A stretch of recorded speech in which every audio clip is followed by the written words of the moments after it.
where he finds it. Like a lamb to the slaughter. Everywhere. Existe um número que vai ficar na sua cabeça depois desse vídeo. $1 milhão. Esse foi o custo de um único cenário. Um cenário que não existia no Japão, que nunca poderia existir no Japão, e que precisou ser construído do zero dentro de um estúdio na Inglaterra por um designer que recebeu carta branca para fazer o impossível. $1 milhão. O mesmo valor que havia custado produzir o filme inteiro que colocou James Bond no mapa 3 anos antes. E esse cenário, essa estrutura absurda de 36 metros de altura e 130 metros de diâmetro, se tornou a imagem de vilão mais imitada, mais parodiada e mais reconhecível que o cinema de espionagem já produziu. Mas esse é só o começo, porque o que ninguém te conta sobre Só se vive duas vezes é que quase tudo nesse filme nasceu de erro, substituição, ao acidente e improviso. O vilão foi trocado no 5º dia de filmagem. O roteirista nunca havia terminado um roteiro na vida. O ator principal tinha anunciado que ia embora antes mesmo de começar. E a equipe de produção sobreviveu por pura sorte a um acidente aéreo que matou todos a bordo de um voo que eles deveriam ter pegado. Você vai descobrir hoje 20 fatos sobre o 5º filme da franquia Bond, lançado em 1967, que os bastidores tentaram manter longe dos holofotes. Alguns são absurdos, alguns são perturbadores. E pelo menos um vai fazer você rever tudo o que achava saber sobre como grandes filmes chegam prontos à tela. Fica até o fim. O último fato amarra tudo. O primeiro fato começa antes das câmeras ligarem, porque Só se vive duas vezes não era o filme que deveria ser feito. O plano original dos produtores Albert Broccoli e Harry Saltzman era filmar a serviço secreto de Sua Majestade como o 5º da série. A história estava pronta, o escopo era claro, os direitos estavam em ordem. O problema era simples e completamente mundano. A trama se passava no inverno alpino e as filmagens estavam marcadas para o verão. Adiar era caro, mudar era mais barato. Então, mudaram. Uma decisão de calendário, tomada por razões puramente logísticas, foi o que colocou Bond no Japão em vez de nas montanhas suíças. O que parecia uma troca operacional simples acabou sendo a escolha que moldou anos de arquétipos do cinema de espionagem. O covil dentro do vulcão, o vilão com o gato, a organização sem bandeira. Tudo veio dessa troca. Tudo veio de um problema de agenda. O segundo fato é sobre o homem que estava no centro de tudo isso e que já havia decidido que não queria mais estar lá. Sean Connery anunciou publicamente, antes das filmagens começarem, que Só se vive duas vezes seria seu último Bond. Não em uma entrevista discreta, não em um comunicado cuidadoso. Ele disse isso em voz alta, com clareza, para qualquer jornalista que quisesse ouvir. Depois de 4 filmes em 4 anos, ele estava exausto da personagem, das obrigações contratuais, dos roteiros cada vez mais cartoonizados e de uma fama que havia engolido tudo o que ele era fora do smoking. Connery queria ser ator, estava se tornando uma marca registrada, e ele sabia disso melhor do que qualquer pessoa dentro da produção. O anúncio gerou um efeito colateral que a produção não esperava. Transformou cada dia de filmagem em um evento de imprensa. Repórteres, fãs, câmeras. O Japão inteiro queria ver o último Bond de Connery sendo filmado ao vivo. Isso nos leva ao terceiro fato, que é talvez o mais invasivo de toda essa história. A imprensa japonesa rastreava Connery para onde quer que ele fosse durante as locações. Não era cobertura de entretenimento. Era perseguição organizada. Chegaram a publicar fotografias dele em situações completamente privadas, dentro de banheiros, em momentos que nenhuma câmera deveria ter alcançado. A situação ficou tão insustentável que os produtores tomaram uma decisão que nunca lá haviam tomado antes, com nenhum ator da franquia. Liberaram Connery da obrigação contratual que o prenderia a mais um filme. Apagaram para ele ir embora em paz, e ele foi. Se você chegou até aqui e ainda não se inscreveu no canal, pensa bem.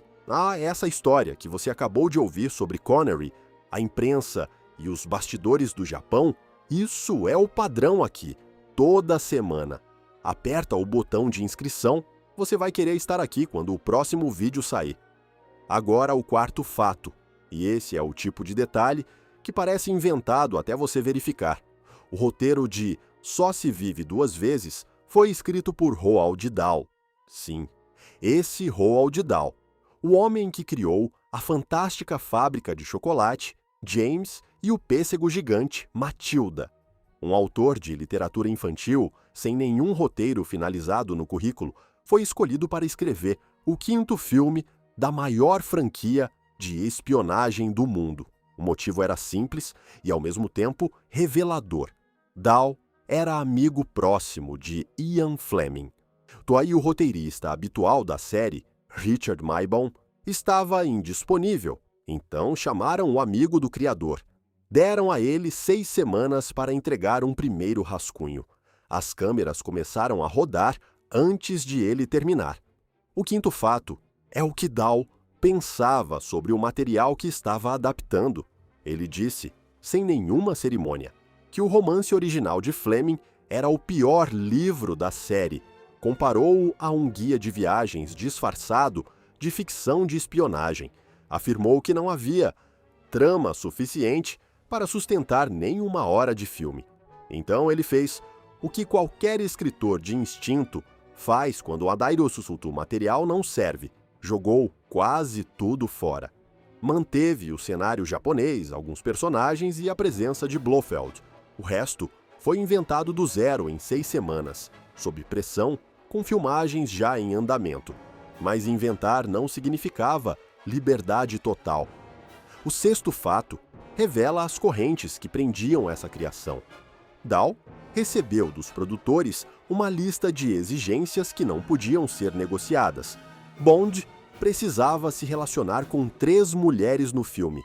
Uma mulher pró-Bond que morre. Uma mulher anti-Bond que cede ao charme dele. E uma terceira, afinal, com quem ele fica no encerramento.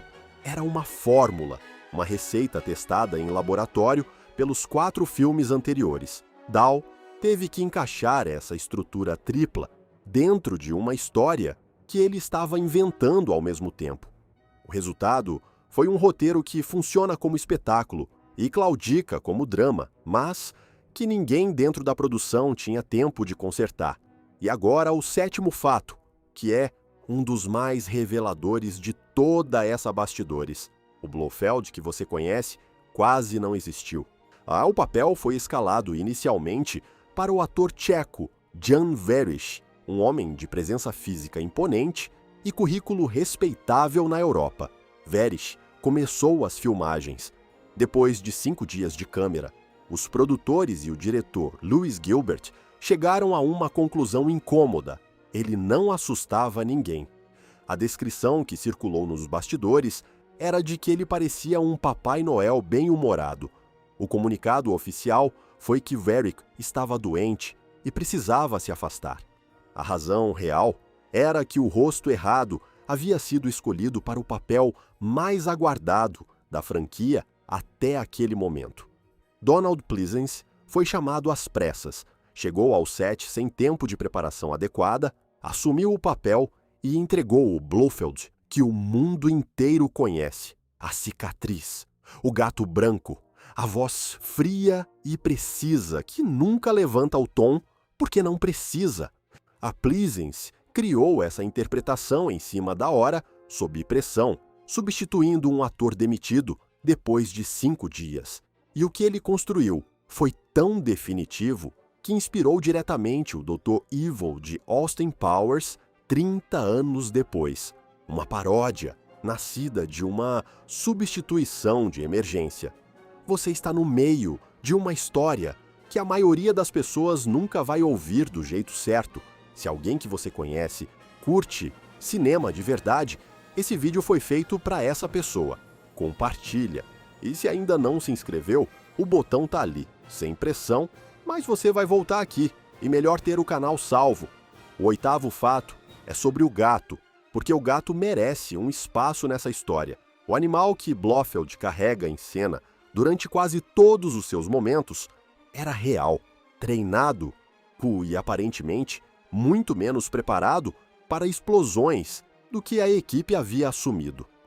Durante a sequência final no covil, quando as detonações começaram e o vulcão entrou em colapso controlado, o gato entrou em pânico, escapou das mãos da equipe e sumiu. Encontraram-no dias depois, encolhido nas vigas do alto do cenário do vulcão, recusando-se a descer. O gato mais famoso do cinema de vilões passou vários dias refugiado entre as estruturas de metal de um set que havia acabado de explodir ao redor dele. O 9º fato é sobre o próprio vulcão e sobre por que ele precisou existir dentro de um estúdio britânico. Os produtores começaram o desenvolvimento do filme querendo usar um castelo à beira-mar, como descrito no livro de Fleming. Pesquisaram locações no Japão. Descobriram então algo que os arquitetos japoneses sabiam há séculos. No Japão, castelos não são construídos à beira-mar. Os tufões tornam isso impossível. Todas as estruturas históricas significativas foram erguidas no interior. Não existia a imagem que o roteiro descrevia. O castelo à beira-mar era uma fantasia ocidental sobre o Japão que o próprio Japão nunca havia construído. A solução surgiu de Ken Adam, o designer de produção que já havia criado os cenários das missões anteriores de Bond. Se o Japão não tinha o que eles precisavam, eles construiriam. E Adam não construiu pouco. O vulcão que você vê no clímax do filme é uma estrutura de 36 metros de altura e 130 metros de diâmetro, erguida dentro dos estúdios Pinewood, em Buckinghamshire, na Inglaterra. Grande o suficiente para um helicóptero pousar dentro. Grande o suficiente para acomodar 100 dublês na sequência de ataque ninja. E custou, como você já sabe, $1 milhão. Isso é o 10º fato, e ele merece 1 segundo para entrar completamente. O Dr. No, o filme que criou tudo isso, foi produzido inteiro com esse mesmo valor. Um único cenário de Só se vive 2 vezes consumiu o mesmo orçamento que havia bastado para lançar a franquia mais lucrativa da história do cinema de espionagem. Essa proporção diz mais sobre como a série havia crescido do que qualquer número de bilheteria poderia comunicar. O 11º fato é o mais perturbador dessa lista. E ele começa com uma escolha que salvou 4 vidas. Durante o reconhecimento de locações no Japão, Broccoli, Saltzman, Adam e o diretor de fotografia, Fred Young, estavam programados para voltar à Inglaterra num determinado voo. No dia do embarque, e receberam um convite de última hora para assistir a uma demonstração de artes marciais ninja. Decidiram ficar, perderam o voo. O avião caiu 25 minutos após a decolagem. Ninguém a bordo sobreviveu. Os 4 homens responsáveis pela existência visual de Só se vive 2 vezes estavam vivos porque uma demonstração de luta os havia feito perder um avião. Pausa rápida. Se você é o tipo de pessoa que gosta de saber o que acontece por trás das câmeras, o que os estúdios escondem, o que os bastidores jamais confirmam oficialmente, esse canal foi construído para você. Inscrição aberta. Uma vez inscrito, você não perde mais nada. O 12º fato aconteceu no ar, durante as filmagens das cenas com o girocóptero armado chamado Little Nelly. O equipamento era real, pequeno, carregado com mísseis e câmeras para cenas de combate aéreo. Durante as filmagens de uma sequência com 2 helicópteros atacando o girocóptero, a hélice de uma das aeronaves atingiu o cinegrafista de aviação John Jordan. O impacto quase decepou o pé dele. Cirurgiões conseguiram recolocá-lo. Meses depois, Jordan decidiu que a reconstituição não estava funcionando e pediu para amputar. Voltou a trabalhar na produção seguinte de Bond, mesmo assim. E morreu em 1969, durante as filmagens de outro filme, ao cair de um bombardeiro a 2.000 pés de altura sobre o Oceano Pacífico. O 13º fato é mais doméstico, mas igualmente revelador dos bastidores caóticos dessa produção. A atriz japonesa Mie Hama, escalada para interpretar Kissy Suzuki, a última Bond Girl do filme, tinha uma limitação que ninguém havia verificado adequadamente antes das filmagens aquáticas começarem. Ela não sabia nadar. A descoberta foi feita tarde demais para uma substituição de elenco. A solução foi encontrada na própria equipe. Diane Cilento, então esposa de Sean Connery, entrou na água no lugar da atriz para todas as cenas de natação. A esposa do Bond real foi a dublê da Bond Girl no filme. O 14º fato é sobre a música que você conhece de cabeça, mas que quase não existiu da forma que existe. A canção tema de Só Se Vive Duas Vezes, cantada por Nancy Sinatra, passou por pelo menos 3 versões antes de chegar ao que foi lançado. Uma primeira gravação foi feita pela cantora Julie Rogers e descartada completamente. Apenas 2 linhas da letra original sobreviveram para a versão final. O arranjo orquestral foi refeito para se encaixar no registro vocal de Nancy Sinatra, e uma terceira versão, gravada por Lorraine Chandler para RCA, foi descoberta anos depois num arquivo e se tornou um clássico cult entre fãs do soul norte-americano. 3 canções diferentes para um único filme. Apenas uma chegou ao público na época. O 15º fato é uma coincidência que a franquia jamais admitiu publicamente, mas que qualquer fã atento percebe. O espião britânico Henderson, personagem que aparece brevemente no começo do filme e é assassinado antes de revelar informações importantes, foi interpretado por Charles Gray. O mesmo Charles Gray que 4 anos depois, em Os Diamantes São Eternos, voltaria à franquia de Bond para interpretar o próprio Blofeld.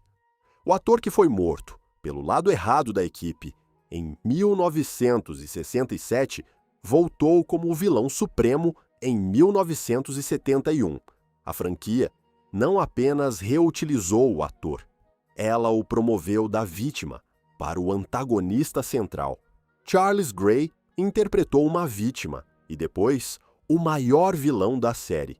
Se esse tipo de detalhe te dá aquela sensação de como eu nunca percebi isso antes, bem-vindo ao canal. Cada vídeo aqui funciona assim. O botão de inscrição está no canto da tela. Aperta quando quiser. O 16º fato é pequeno e por isso mesmo impossível de ignorar. Numa cena do filme, o espião Henderson oferece a James Bond um martini mexido, não batido. A preferência contrária à que Bond defende em todo o resto da franquia. Bond aceita, bebe e diz que está perfeito. É a única vez registrada nos filmes da série em que ele abre mão da sua preferência mais famosa sem nenhum comentário, sem ironia, sem explicação. A cena passou por décadas sem que a maioria dos fãs percebesse. E quando percebem, ficam sem resposta, porque o roteiro também não oferece nenhuma. O 17º fato sai do set e vai para o calendário. Só Se Vive Duas Vezes estreou em Londres no dia 12 de junho de 1967, com a presença da Rainha Elizabeth II na sessão de gala. No mesmo dia, do outro lado do Atlântico, a Suprema Corte dos Estados Unidos publicava a decisão do caso Loving contra Virginia que legalizava definitivamente o casamento interracial em todo o território americano. 2 eventos completamente sem relação, separados por um oceano, que dividem a mesma data no calendário da história. O 18º fato é sobre a concorrência que apareceu antes. Enquanto Só se Vive Duas Vezes estava sendo produzido, uma versão não oficial e paródica de James Bond, intitulada Cassino Royale, estava sendo filmada pela Columbia Pictures.